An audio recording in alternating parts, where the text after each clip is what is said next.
teman-teman, perkenalkan nama saya Nika Deksani Hasti dengan stamuk L1A1 20014. Saya dari kelas A jurusan Peternakan, Fakultas Peternakan, Universitas Haloleo. Di sini saya akan melakukan praktikum dengan menjelaskan anatomi dan fisiologi dari hewan unggas untuk memenuhi tugas praktikum anatomi dan fisiologi ternak. Di sini saya menggunakan ayam broiler atau Gallus domesticus sebagai sampel yang saya akan gunakan nantinya. Baik, di sini saya akan menjelaskan anatomi eksternal dari Gallus domesticus. Yang pertama ada caput atau kepala, kemudian ada colum atau leher, kemudian ada trunkus atau badan. Di bagian caput atau kepala terdapat rostrum atau paruh. Rostrum ini terbagi menjadi dua bagian. Ada maksila rahang bagian atas dan mandibula rahang bagian bawah yang berfungsi untuk menggantikan mulut sesuai dengan jenis makanan dan cara makannya.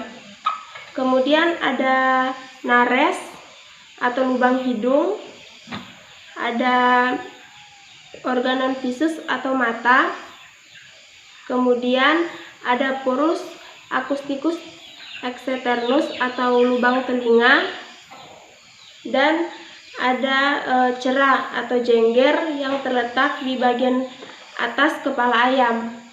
Kemudian yang kedua colum atau leher.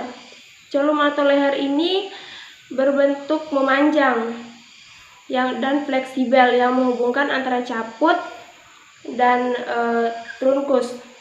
Kemudian di bagian trunkus ini ditumbuhi oleh bulu yang berfungsi untuk melindungi tubuh dari pengaruh luar yang buruk dan untuk menjaga suhu tubuhnya. Di bagian trunkus ini terdapat ekstremitas anterior atau bagian sayap. Kemudian ada ekstremitas posterior di bagian kaki. Dan yang terakhir ada kaudal. Kaudal ini adalah ekor pada ayam. Mungkin itu saja yang bisa saya jelaskan mengenai anatomi eksternal dari Gallus domesticus. Selanjutnya saya akan menjelaskan tentang anatomi dan fisiologi bagian internal atau bagian dalam organ ayam. Di sini sudah terdapat jantung. Jantung ini berfungsi untuk memompa darah ke seluruh tubuh ayam. Kemudian di sini terdapat hati. Hati ini terletak di sebelah kiri dan sebelah kanan. Hati ini berfungsi untuk menetralkan racun. Kemudian ada kantung empedu. Kantung empedu ini berwarna hijau. Kantung empedu berfungsi membantu proses pencernaan lemak. Kemudian di sini terdapat paru-paru.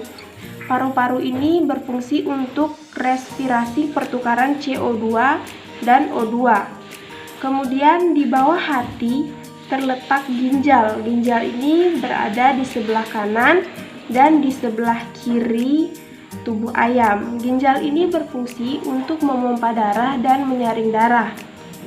Kemudian di tengah-tengah ginjal dan juga hati terdapat limpa.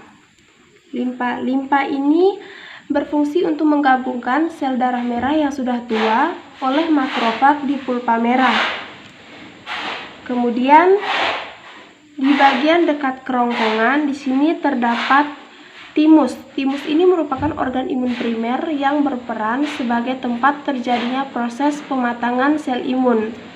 Kemudian di sini terdapat bursa fabricius.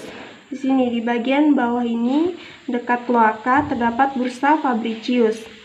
Bursa fabricius ini berfungsi sebagai organ pertahanan.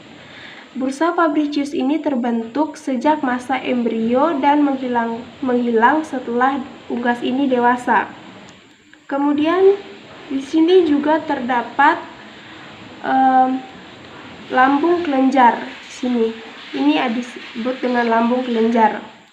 Lambung kelenjar ini berfungsi membantu pencernaan secara kimiawi, dibantu oleh enzim-enzim.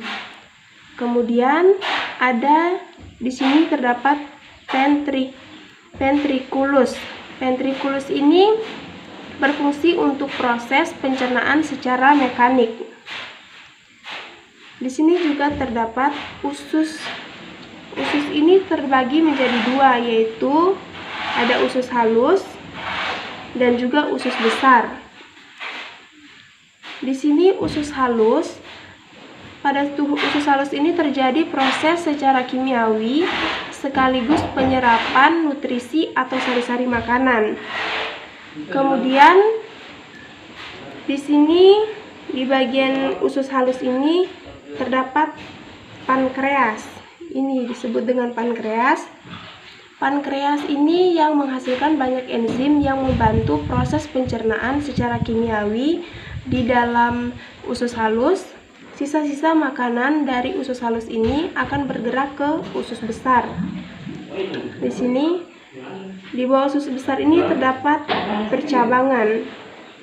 Usus besar adalah pembungkusan sisa-sisa makanan yang kemudian nanti kotorannya ini akan berlanjut atau dibuang ke kloaka. Sistem pencernaan unggas. Sistem pencernaan unggas dimulai dari cavum oris atau mulut.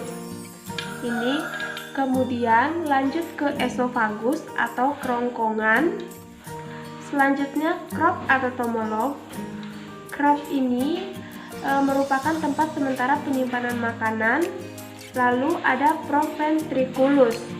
Ini adalah proventriculus. Proventriculus ini berfungsi membantu pencernaan secara kimiawi, dibantu oleh enzim-enzim.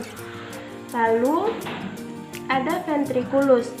Ventriculus ini tempat untuk menghaluskan makanan.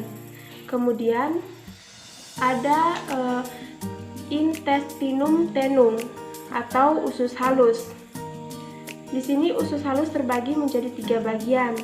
Yang pertama, di sini ada duodenum, kemudian ada jejunum, dan yang terakhir ada ileum.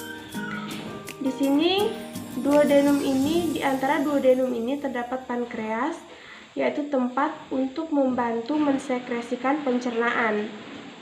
Kemudian ada ceca, dan di sini juga ada colon. Colon ini adalah tempat sementara penyimpanan kotoran.